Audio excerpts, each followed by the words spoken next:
ஆஸ்திரேலியாவின் மெல்போர்ன் முதன்முறையாக 2026 தேசிய கால்பந்து லீக் போட்டியை நடத்தும் உரிமையை பெற்றுள்ளது.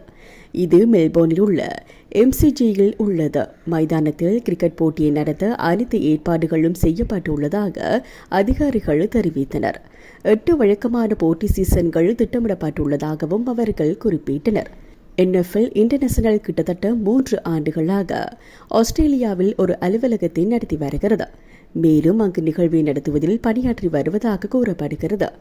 விக்டோரியா மாநில முதல்வர் வழக்கமான NFL போட்டியை நடத்தும் முதல் ஆஸ்திரேலிய மாநிலம் விக்டோரியாவாக இருக்கும் என்று அறிவித்துள்ளார். மெல்போர்னில் வேலைவாய்ப்புகள் மற்றும் வணிகங்களை மேம்படுத்தவும், அமெரிக்க கால்பந்து விளையாட்டுகளை பார்க்க ரசிகர்களுக்கு வாய்ப்பளிக்கவும் இது ஒரு சிறந்த வாய்ப்பு என்று அவர் கூறியுள்ளார். தேசிய கால்பந்து லீக் போட்டிகள் இதுவரை லண்டன், மியூனிக்ஸ், மெக்சிகோ மற்றும் டொரண்டோவில் நடைபெற்றுள்ளமை குறிப்பிடத்தக்கது.